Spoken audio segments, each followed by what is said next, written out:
Hello and welcome back to Defense Grid, the board game rules videos. For this video, I'm going to be covering armor. How does armor on aliens work and how does it interact with various shots and stuff like that? So, as always, if you have any questions, feel free to ask in the comments below or on Board Game Geek, Reddit, wherever you can find me. So armor, we kept really simple. It is straight damage reduction per shot. There's nothing that can ever destroy armor. There's things that can negate armor, such as various armor-piercing bullets and things like that, but it's really straight simple as far as it can go.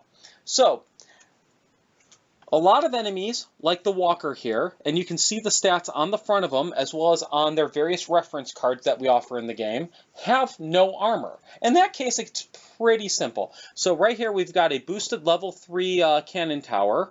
You can tell it's level 3 because it's sitting on a red base. So if I play an attack card for that, the cannon tower will do a base of 4 damage and a silver die.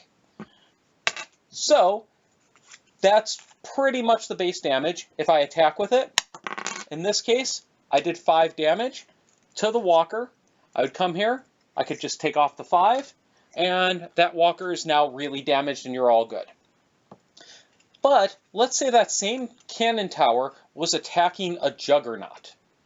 A Juggernaut has a base armor of 3, as you can also see here on its reference card. Same deal, level 3 tower, 4. I roll, did not get any bonus, so because of the 3 armor, it's 4 damage, minus 3 armor. Oh, I forgot to put hit point tokens on it.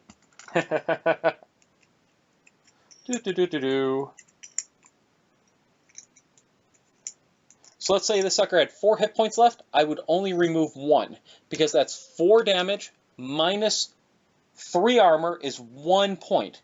Now, if you've noticed, the Juggernaut gets a lot of hit points. If you've ever played the Defense Grid video games, you understand that they take a bit to take down. So what can you do if the most powerful gun in the game, already at level 3, is struggling to damage it? Well, as you play over the course of the game, you will rank up your AIs and eventually get elite and master ability access to various cards. And those access will allow you to do things like throw an airburst shell on the cannon, which gives it an additional 2 silver dice to the attack. And if there were multiple enemies, let's say the Walker and the Juggernaut in the same square, you could attack both of them.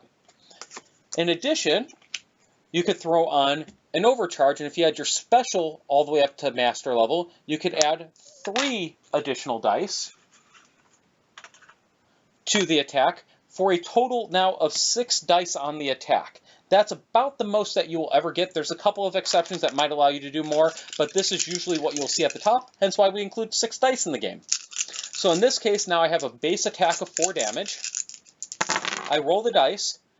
As usual, I roll like crap, so I only got 2 additional, so I do 6 total damage in the attack. Now, because the airburst shell is hitting multiple aliens in the same hex, the same roll applies to all hits. So first, let's start with the Juggernaut. You have 3 armor with 6 damage. So in this case, if he was down to 3 hit points, I remove all 3, and he's dead. Likewise, you have the Walker with no armor. He's only at 5 hit points, and I've dealt 6. As a result, he would take all 5 hit points of damage, and he has been destroyed. Now, let's see how armor interacts with shields. Now, I have a separate video just covering shields, but it's pretty simple.